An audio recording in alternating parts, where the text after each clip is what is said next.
I was very pleasantly surprised when the eviction ban actually ended on July 31st, after all 3 of the extensions. And then 3 days later, the eviction ban was actually extended for another 60 days, which will end October 3rd. Is this even legal? Will this be enforceable by the courts? What does it mean for tenants and landlords? And how does this impact homeowners, foreclosures, and mortgage forbearance? Please help us reach 1,000 subscribers by just clicking the subscribe button. It's completely free, and if you do it, I'll give Lily a piece of meat. Thank you. Say thank you. Each time you smash the like button and leave a comment, you'll be entered to win a pair of Apple AirPod Pros that Lily's giving away to one of our first 1,000 subscribers. We post weekly, so be sure to subscribe and hit the notification bell so you'll know when the next video's out. Hey guys, it's Jeremy. Welcome back to the channel. As you know, I've created a passive income stream of over $55,000 a month with rental property income. My portfolio is worth over $7.5 million. I've got another $1 million under contract. I've done all this while working a full-time job, and on my channel, I'm going to teach you how you can do it too. I'll show you how you can start building $1,000 to $10,000 a month in passive rental property income in case you happen to get laid off, or to increase your quality of life now or even in retirement. The CDC now issuing a new eviction ban for the next 60 days. It's very targeted. The order is going to expire on October 3rd, so it applies in counties that are experiencing high levels of community transmission, and it allows additional time, the administration says, for rent relief to reach renters. It's a little different with this extension because in the past it's just been a blanket statement about no evictions at all. This time there's a bunch of caveats around how much COVID cases are in particular areas. The landlords, those are the folks who are going to have to eat the costs in the short term. The National Association of Home Builders putting out a statement yesterday saying this is the wrong way to go about all this. They say state and local governments should be putting more effort into connecting renters with federal funds designed to help them make their payments. The federal government has provided billions of dollars for this purpose. And of course, Andrew, one of the problems here is that a lot of the rental aid that's been in the various aid bills that have passed up on Capitol Hill hasn't actually made its way to renters yet due to bureaucratic logjams and delays. So I've got a great chart that I want to show you. It shows you how many billions of dollars was in the COVID relief stimulus packages, and then how much little of that has been actually distributed to tenants and landlords. But it's insane that the federal government can sort of take over and commandeer your property, basically tell you that you have to give away your product for free as a landlord and not collect any money for a year and a half or more. If that happened in all industries, everyone would be rioting. The federal government should simply pay the landlords if they want to give free housing to people. What's in terms of getting that money to those renters, what's the timeline look like at this point? Well, the Biden administration says that they are going to push for that to happen, and they say the 60-day window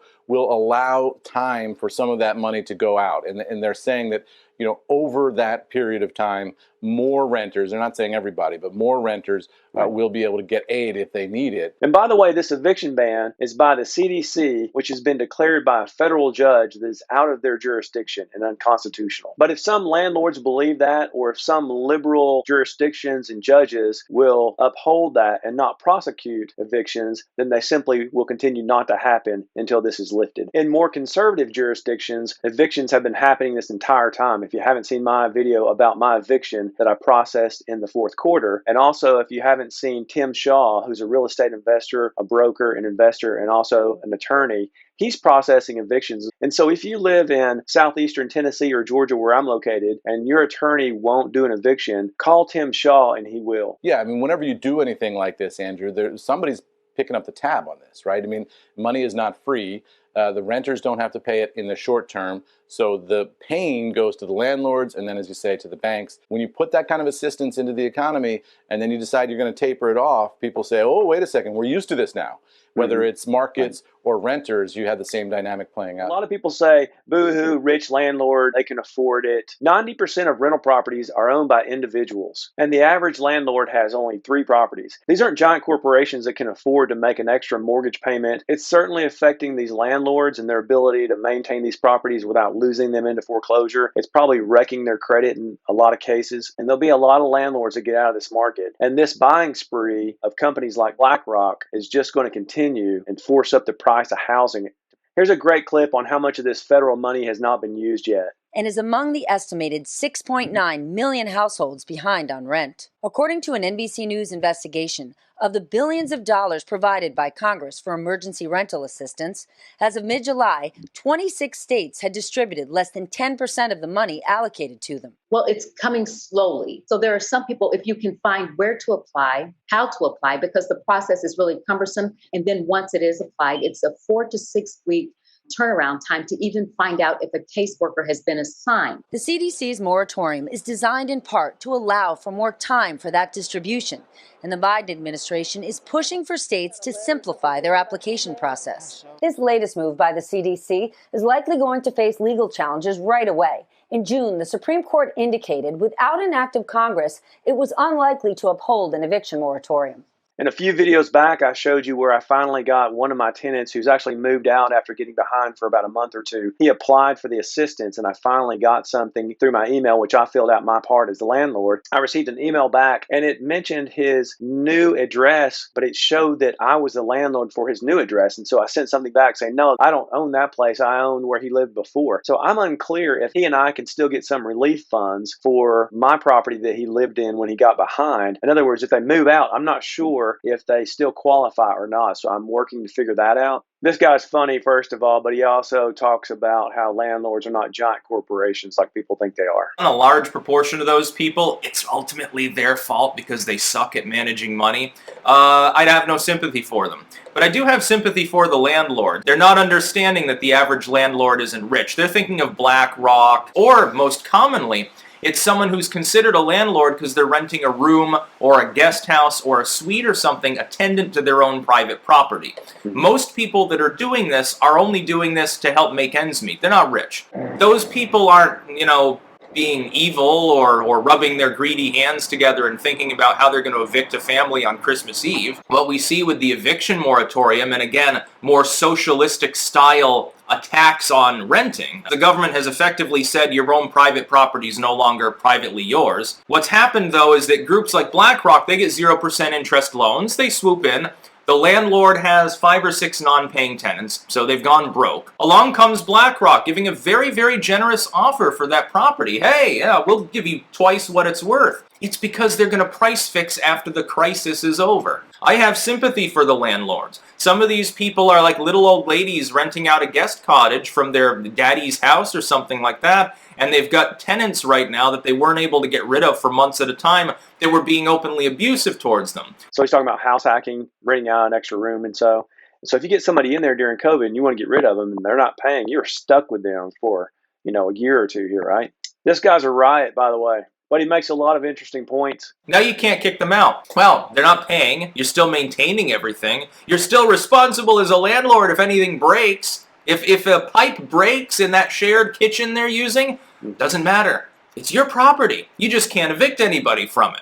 Effectively, the government has come in and stolen your property temporarily. You've got to pay the utilities as well and the mortgage payment. These homeowners who are house hacking are out there mowing the yard in the summer, and they've got some deadbeat living in their kid's bedroom for free, probably not even helping mow the lawn, for example, or take out the trash. Can you imagine? In some states, there were still eviction proceedings under certain circumstances, which is good. What we're seeing, though, is that literally millions of people are behind on their payments. Not all of them because of anything that's their own fault. Some of these people, they got canned by their job. Now they're like, they can't find a job in their same position. They took a pay cut. But some of these people at this point are just mooching off of unemployment. More than half of these people are going to get evicted for one of two things. They sued the landlord and stopped paying because they knew that they wouldn't get kicked out in the intermediate term, and they've squirreled that money away. Thanks, CDC.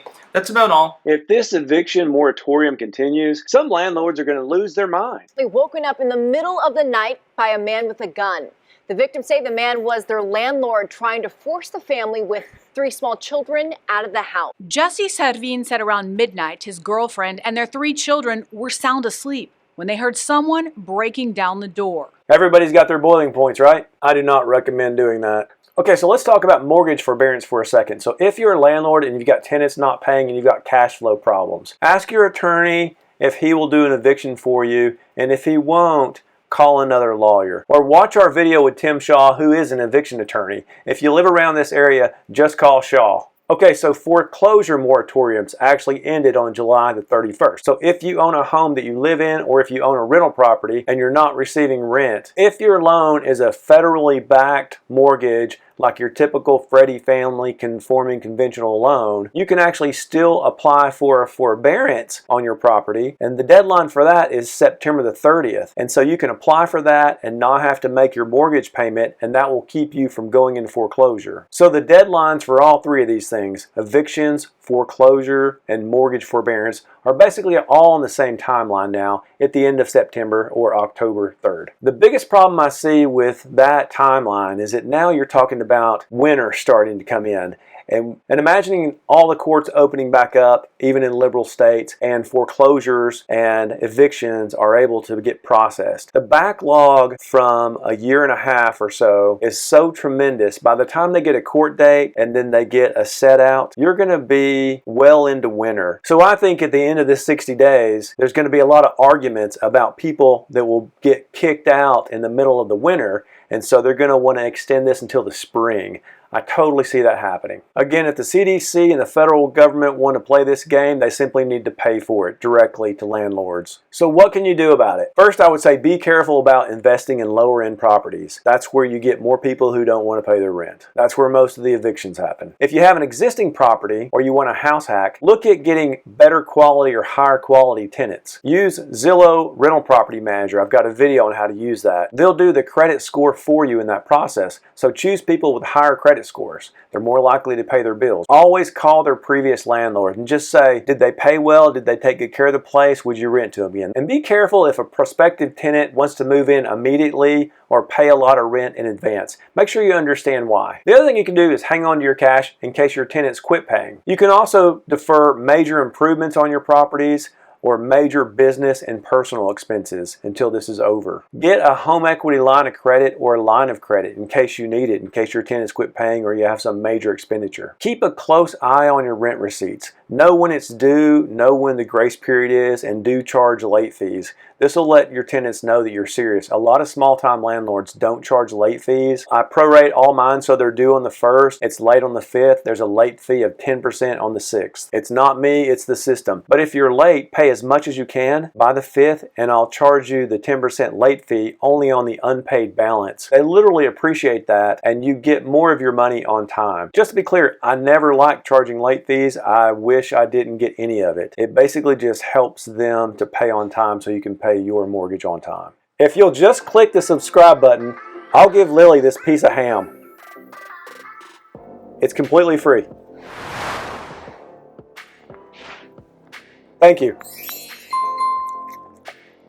Although I'm a licensed CPA and I have 3 business degrees, I'm just a guy on YouTube with my dog. So please contact your professionals before making any investment decisions. Please put your questions as well as your hints and tips in the comments below. Thank you for your support, and I'll see you next week.